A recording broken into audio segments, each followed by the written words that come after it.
Nigel Farage declaring that an opposition to lockdown is required after MPs, of course, voted for another lockdown. Some interesting polling and more on those MPs that did vote against lockdown in this report. But if you could please start off, guys, by clicking the thumbs up button, click subscribe and the bell so you don't miss future reports. Lots to get into in this video. So yes, Nigel Farage, after MPs backed another lockdown, saying an opposition voice to lockdown is needed. Now I know, obviously with the Brexit Party relaunching, rebranding as Reform UK, some of you still saying, well, Michael, why is this of any electoral consequence? Well, there are a whole set of elections next year, including to the Welsh Parliament. And there's been some interesting polling come out. This is the Welsh Barometer poll carried out by YouGov. And what this is showing, there's a couple of interesting things to look at here.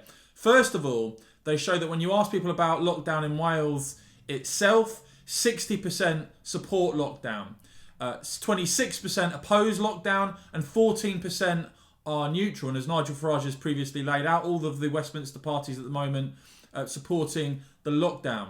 So there's 26% of people there in Wales. And when you look at the actual elections in terms of the Welsh Parliament elections next year, the Brexit Party are actually polling at 5% currently as it stands, which is ahead of both the Liberal Democrats and the Green Party. And when you look at the regional polling, they're on 5%. But interestingly enough, you've actually got Abolish the Assembly on 7%.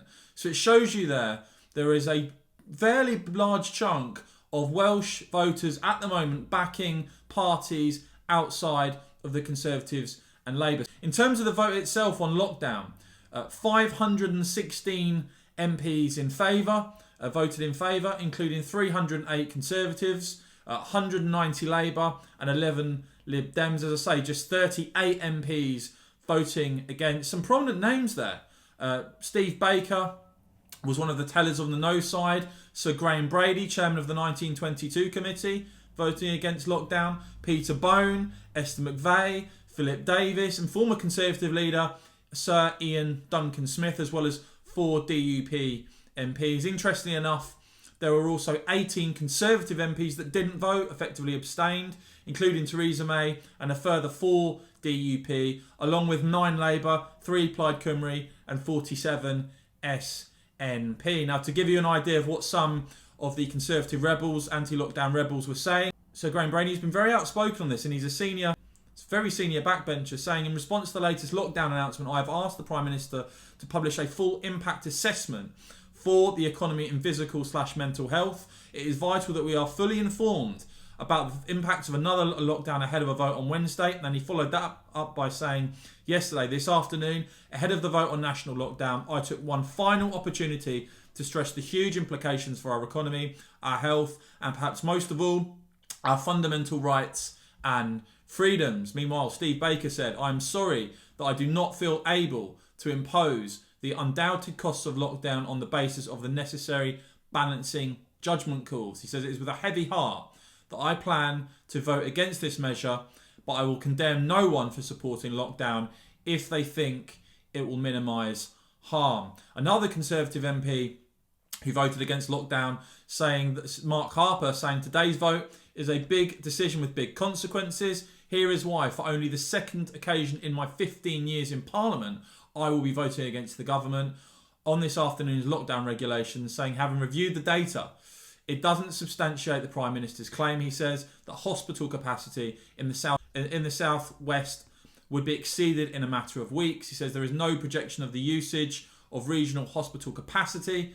in the published information at all. And he goes on to say the published information also confirms that the modelling has not taken into account the introduction of the system of medium, high and very high tiers. It's clear that the government has not given this strategy enough time to demonstrate whether or not it was effective. Now, as I said, the Brexit Party rebranding, relaunching as Reform UK, they've sent out a communication from Nigel Farage and Richard Tice saying we are keeping, firstly on Brexit, we are keeping a very close eye, they say, on the Prime Minister at the end of the transition period approaches, to make sure he does not sell us down the river.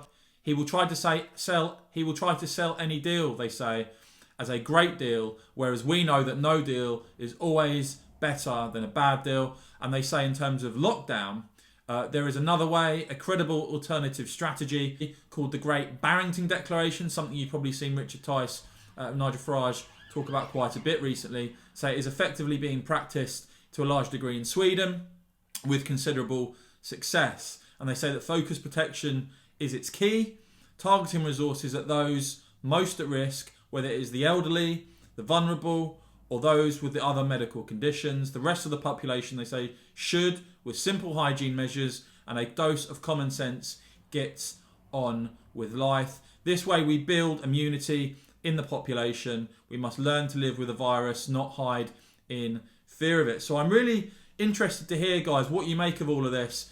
First of all, are you aware? Because there's a lot of you in the previous video saying you actually weren't aware. There's some people saying they're not aware that there are elections next year. There are actually a whole set of elections that are previously set out in terms of local council elections, police and crime commissioner elections, the Welsh Parliament elections, as I mentioned.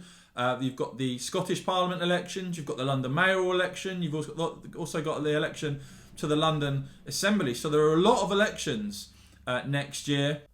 And I want to know again, what is your view on Reform UK? What is your view on Nigel's call for an opposition voice to lockdown? What is your view on what the government are doing in terms of lockdown? And is this a party that you could see yourself voting for? What is your view currently on what Boris Johnson's doing? And also want to hear about what you make of what the government have done in terms of Brexit. Is that enough potentially to turn you back to voting for Nigel Farage's now Reform UK? Let me know in the comments as ever, guys. But what's clear is that though a majority as it stands do support lockdown, there is a sizable, growing minority who either are neutral according to this YouGov poll in Wales or oppose lockdown. So let me know in the comments if you are one of those people, or if actually you disagree and you're backing the lockdown. I'd be keen to hear from you as well. And of course, if you've enjoyed this video, if it's been helpful and informative for you guys, please remember to hit that big thumbs up button. That really helps me out. And do become a supporter. Support Real News. Support my work by hitting join. Would really appreciate you becoming a supporter. And as ever, guys, thank you very much for watching.